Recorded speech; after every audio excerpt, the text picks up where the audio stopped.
I got digital dash, can't ride with a op. I walk in the store and I buy the stock. I hide in the bins and pull out the lot. Got Tiffany diamond, it cost me a lot. They flying like birds, but drop on this hot. 400 degrees, I burned up the block.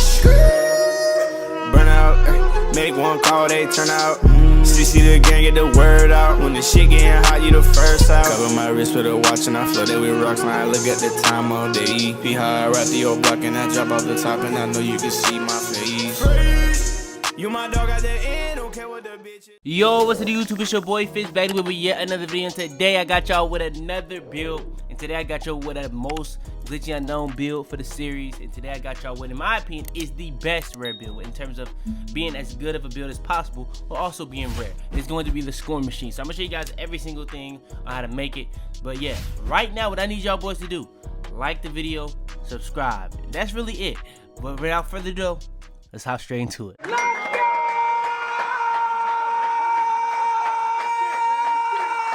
Alright, so let's hop straight into the build. So when it comes to the build, we are going to be at the point guard position. When it comes to everything else, it's going to be the same thing I always do, right and number 4 every single time. If you watch my videos, you're kind of used to it by now. But when it comes to the pie chart, we're going with the pie chart that, in my opinion, is way more popular than it was last year. Kind of bringing back that 2K20 feel to the game, where you go with the all-balanced blue and green pie chart, where you get both of them Hall of Fame. Then when it comes to the physicals, the physical pie chart you're going to end up going with, it can either be speed if you want to get your speed as high as possible. I'm going to go over that later. But you can also go speed vert. You go speed vert, you're going to get pretty much all 3 of them to above a 90. So I'm going to go with this one. But one thing I say about the speed pie chart, I would personally go with that if I was making it for myself. But for video purposes, I know this would be more important for a lot of people to have all 3 as close to 90. But for me, why I would do it going with speed pie chart is because that speed being as high as possible is very important, because that's going to combine with your ball handle to get the speed of ball rating, which is extremely important to be able to dribble as fast as you really want to do. So I would go with speed pie chart personally, but for video purposes, I'm going to go speed vert. Then when it goes to the attributes is going to be real interesting. So driving layup is max, driving dunk is max, mid-range is max, 3-pointers max, free throws max. Then when it comes to the ball handle, that's going to be max. And the way it's rare is what's going to make it the pass accuracy going to be at a 77. The close shot, that's not going to be max. That's going to be at an 87. So it's going to be a subtle difference in this build than you would probably make it if you was making your own build. But perimeter defense, lateral quickness, steal, even the defensive rebound, all max. And then put up your block, and you're going to have 7 on defense. So you're going to end up with 14, 18, 12, and 7. Now this build is not bad by no means. You're going to pretty much have everything you really want on the build. Shooting, dunking, dribbling, and defense. And this is a build that's going to be able to get contact dunks. You're going to be able to shoot on it. You're going to be able to speed boost on it. And you're going to have really decent defense and have a lot of defense. Don't just look at the badges, look at the attributes. Attributes a lot of times is going to make builds and make or break them. It's that simple. But body type is really up to you. It doesn't really matter too much. You know what I'm saying? Like I said, it's up to you.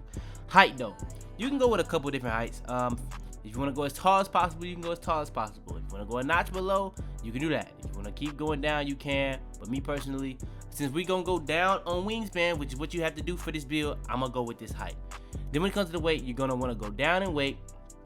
You're still going to be able to have 90 plus on all this stuff. If, like I said, if you had speed pie chart, you will have a higher speed, a higher acceleration. Your vertical will be lower. But yeah, it is what it is. So yeah, that's what I would do. You really want to go minimum weight on this though. Now when it comes to the wingspan, just like I was saying, when it comes to the height, you're gonna go down in weight wingspan. Now, one thing I want to say real quick, you see the ball handle. That's one thing that you gotta obviously pay attention to when it comes to what you're doing on your height.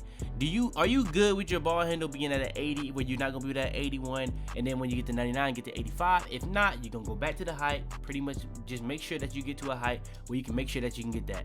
And this is not gonna do it on this one, so you have to go a notch below 6'4" at 1.93, and then you go down in weight.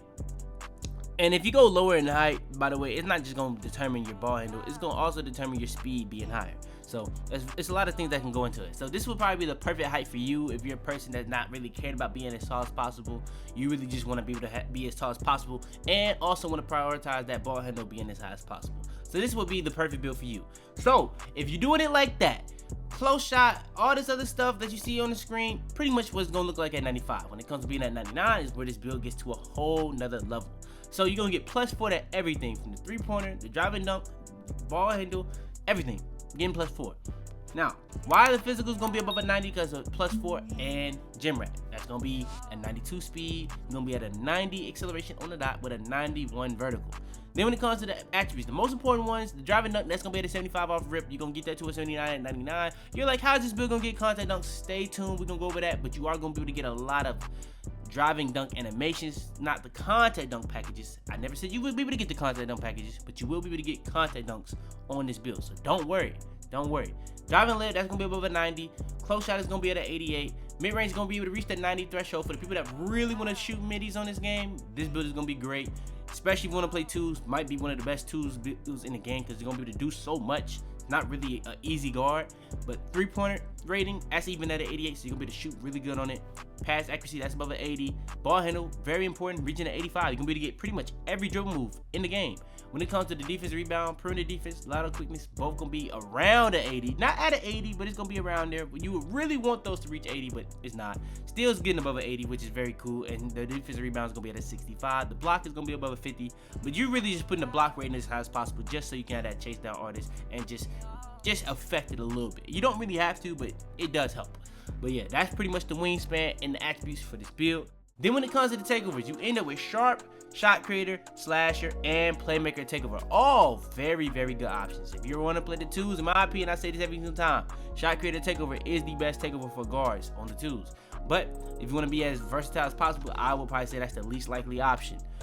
Sharp takeover is going to make you very, very dominant when it comes to scoring the ball. It's going to pretty much make people play you high, give you a lane every single time. So if you want to do that, you can. Just making your shooting that much more of a priority, where you just get threes any possession if you wanted it. If people play you too hard for the three, you can get a points any possession pretty much. Playmaker is going to pretty much make you and your teammates better. It's going to make you better because, you know what I'm saying, it's going to give you good plus 10s. It's going to make you be able to drop people, make them not be able to, like, pretty much be non-existent on defense. And when you pass off a playmaker taker, it's pretty much giving all your teammates, not just one, it's giving all your teammates off catch and shoot shots, sharp takeover. So that's really good. But the takeover I would go with is slasher takeover. Not only does it give you the best plus 10s, but on this build, it unlocks the ability to get contact dunk packages. Now, on any build that you put it on, it has contact dunk packages within this takeover. This takeover gives this build the ability to pretty much get contact dunks, which is a huge deal. It pretty much unlocks this build to a whole nother level. So that's what I would say. The plus 10s also are very good because of the fact that, you know what I'm saying, you're getting the plus 10 to speed of ball, plus 10 to ball handle, plus 10 to speed, and that's going to allow a lot of that stuff to even get above a 99. So that's really cool to have. So yeah, slasher takeover is the one I would go with for this build if I was making it, and the build comes out as a scoring machine. So yeah, that is going to be the scoring machine, in my opinion, the best rare build in the game. When it comes to this build, you're going to be able to do everything on it. Now, there's other versatile builds like this, like the facilitating finisher, but I don't feel like that's that rare. The two-way facilitating finisher, I don't feel like that's that rare either this year. But yeah, the scoring machine, in my opinion, is what I would call the best rare build in the game. So if you guys want more videos like this, I need y'all boys right now to like the video, subscribe if you're new, turn on post notifications, be the first to every single one of my videos. This week I'm gonna try to go crazy with the builds. I've been lacking. Last week I didn't upload every single day. I'm gonna try to upload as often as possible for the rest of the year for y'all boys. Gotta get back to consistency. So yeah, I'm still gonna try to do all this stuff on my backups just for the people that care, but it's just gonna take a lot. So yeah, like I said, leave a like, subscribe if you're new. I appreciate everybody that watched this video. But yeah, man, it's your boy Fitz, man. It might have been, man.